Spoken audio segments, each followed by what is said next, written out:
آج ہم اپنے ارد گرد اپنے اس معاشرے میں جس کو بھی دیکھتے ہیں، جس سے ملتے ہیں، جس سے بھی بات کرتے ہیں، وہ اپنی زندگی سے مطمئن نہیں ہے، اسے سکون میسر نہیں ہے، وہ خود کو کامیاب نہیں سمجھتا، اسے لگتا ہے وہ ناکام ہے اور وہ چاہتا ہے کہ وہ اپنی زندگی سے مطمئن ہو، وہ ایک کامیاب زندگی گزارے، پرسکون زندگی گزارے۔ لیکن حقیقت یہ ہے کہ کامیاب، پرسکون اور مطمئن زندگی کی جو شرط اول ہے وہ اسے پورا نہیں کر رہا۔ اور کامیابی کی شرط اول کیا ہے؟ کہ آپ جو بھی کام کریں اسے سچی لگن کے ساتھ، محنت اور خلوص کے ساتھ اسے بہتر سے بہترین انداز میں کرنے کی کوشش کریں۔ جبکہ آج ہمارا مجموعی مزاج، مجموعی رویہ وہ کام چلا ہوا ہے، کوئی بھی ہو، کسی بھی سطح پر، کوئی بھی آپ زندگی کا شعبہ لے لیں، تعلیم ہے، سیاست ہے، مذہب ہے، کاروبار ہے، ہر شخص بس اتنا ہی کافی ہے، بس یہی بہت ہے، اس انداز پہ چل۔ رول آف ایکسیلنس، کامیابی کی جو شرط اول ہے وہ ہم میں سے ہر کوئی پیٹھ پیچھے پھینک اس کی پرواہ کوئی نہیں کرتا۔ جبکہ اللہ اور اللہ کے رسول صلی اللہ علیہ وسلم نے ہمیں یہی تعلیم فرمائی کہ جو کام بھی کرو اسے بہتر سے بہترین انداز میں کرو۔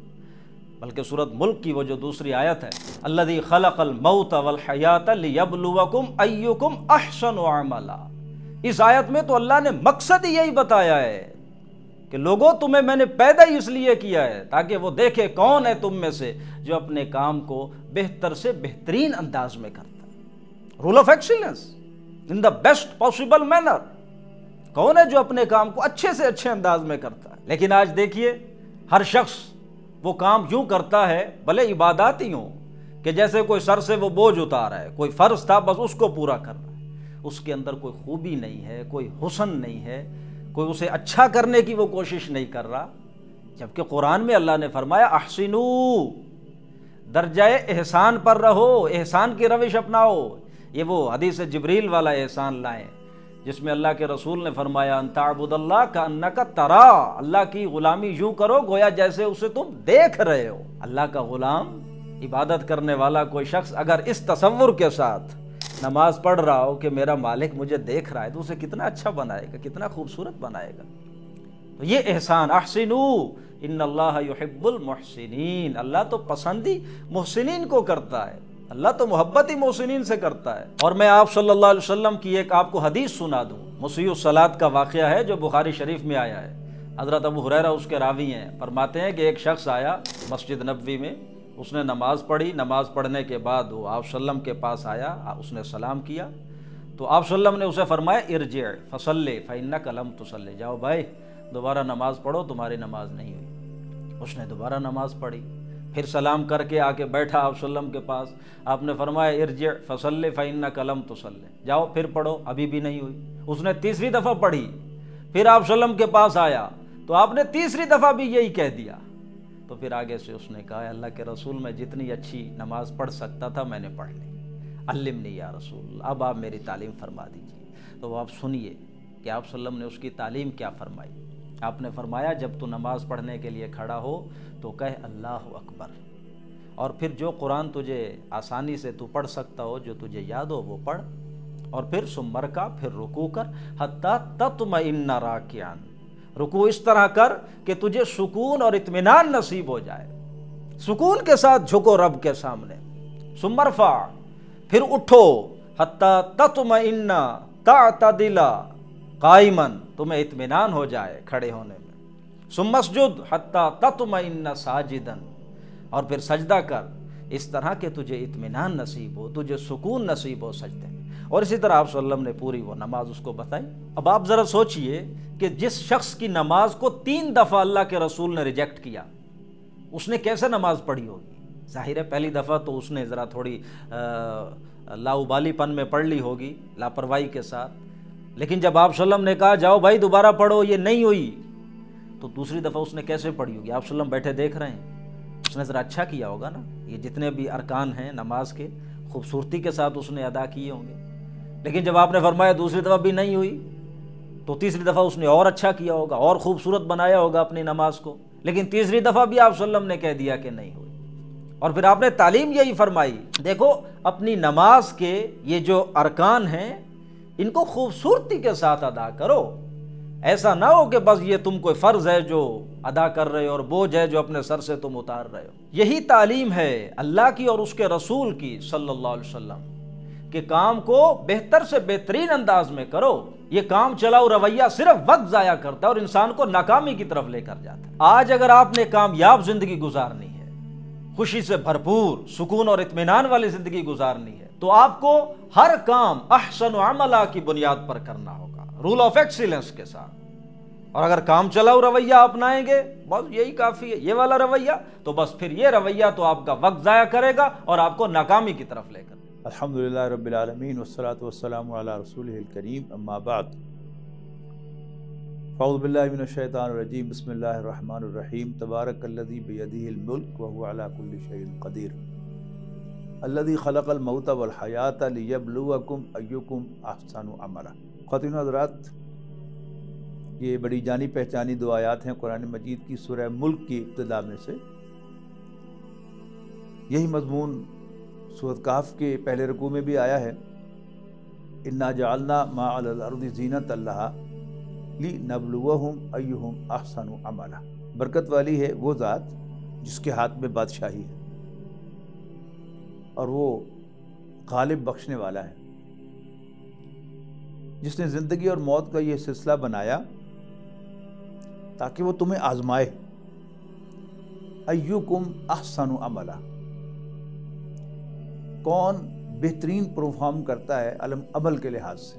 سورۃ کہف میں فرمایا کہ زمین پر جو کچھ ہے ہم نے اس کے رہنے والوں کے لیے اس کو بڑا پرکشش بنایا ہے تاکہ ہم انہیں آزمائیں کہ ان میں سے اچھے عمل کرنے والا کون ہے۔ نبی اکرم صلی اللہ علیہ وسلم کی محفل میں ایک مرتبہ جبرائیل علیہ السلام حاضر ہوئے اور انہوں نے آ کر رسول اللہ صلی اللہ علیہ وسلم سے کچھ سوال کیے۔ پہلا سوال تھا کہ اسلام کیا ہے؟ آپ نے ایکسپلین کیا کہ اسلام یہ ہے کہ تو گواہی دے کہ اللہ کے سوا کوئی عبادت کے لائق نہیں، اور پھر ارکان اسلام ترتیب کے ساتھ بیان کر دیے۔ جبرائیل نے پھر سوال کیا مل ایمان، ایمان کیا ہے؟ تو آپ نے ایمان مفصل کے جو کمپوننٹ ہیں ان کو بیان کیا تقریباً، لیکن الفاظ استعمال کیے ان تؤمن باللہ وملائکتہ وکتبہ ورسلہ الی الآخر، کہ تو ایمان رکھے اللہ پر، اس کے فرشتوں پر، قیامت پر، وغیرہ وغیرہ۔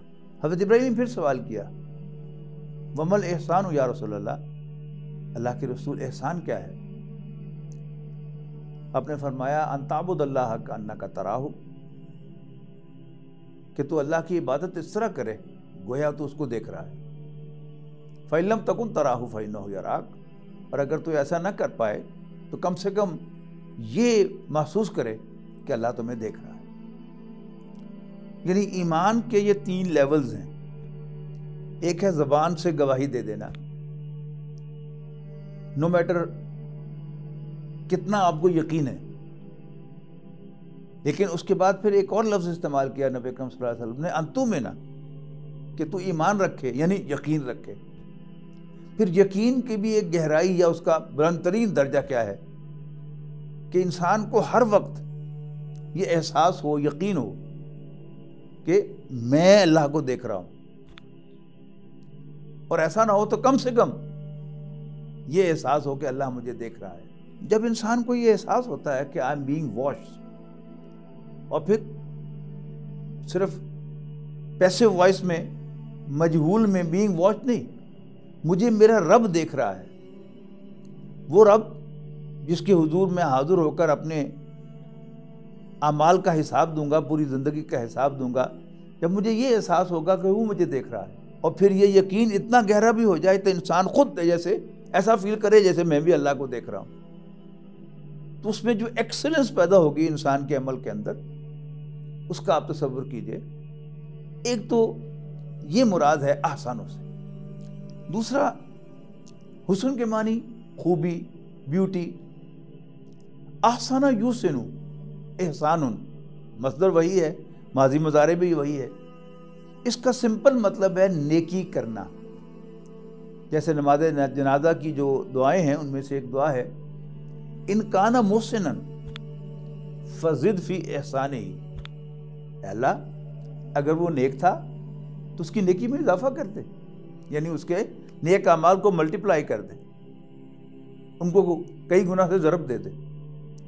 وَإِن كَانَ مُسِيًّا، اور اگر وہ برا تھا فَاصْرِفْ عَنْ سَيِّئَاتِهِ، تو اس کی برائیوں سے صرف نظر کر۔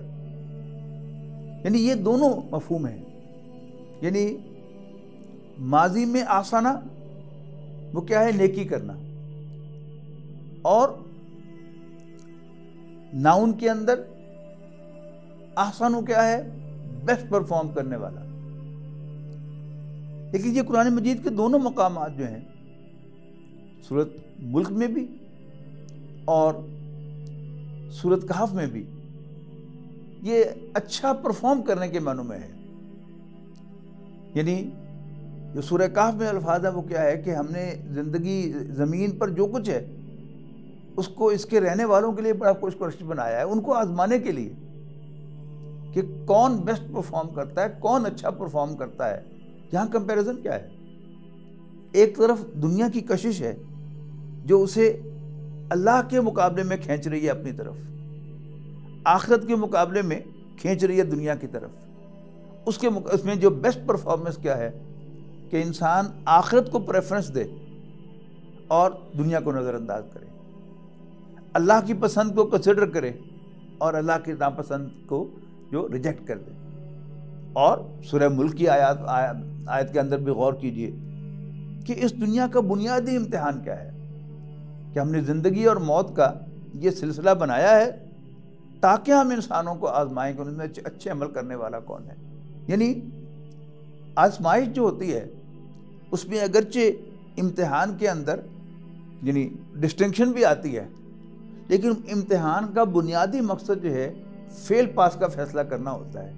کون امتحان میں پاس ہوتا ہے، کون امتحان میں فیل ہوتا ہے۔ اور یہی اچھا ہے، جو نیکی کو آپٹ کرتا ہے برائی کے مقابلے میں وہ اچھا ہے، اور جو نیکی کے مقابلے میں برائی کو آپٹ کرتا ہے وہ برا ہے۔ تو یہ ایک سادہ سا مفہوم ہے، اگرچہ وہ امکانات بھی ہے کہ جب امتحان لیا جاتا ہے تو اسی میں سے جو بیسٹ پرفارم کرنے والے ہیں، ڈسٹنکشن لینے والے ہیں، وہ A+ لینے والے ہیں، وہ بھی سارٹ آؤٹ ہو جاتے ہیں۔ لیکن امتحان کا بنیادی مقصد وہ پاس اور فیل کا فیصلہ کرنا کرتا ہے، کون اپ ٹو دی مارک ہے اور کون بلو دی مارک ہے۔ یہ ہے اصل میں احسن عملہ۔ باقی وہ مفہوم اوپن ہے، لیکن ایک کسی بھی سینٹنس کا ایک بنیادی مفہوم ہوتا ہے کسی ایکسپریشن کا، اور ایک اس کے اندر کچھ چھپے ہوئے مفہوم ہوتے ہیں۔ قرآن مجید کتاب مبین ہے، اور اس میں جو بین مضامین ہیں ان کو ٹاپ پرائیورٹی پر رکھنا چاہیے، اور اس میں چھپے ہوئے مضامین ہیں ان کو پاسبلٹیز کے طور پر کنسیڈر کرنا چاہیے۔ اللہ تعالی ہمیں قرآن مجید اور دین کی صحیح سمجھ عطا فرمائے۔ آخر دعوانا الحمدللہ رب العالمین۔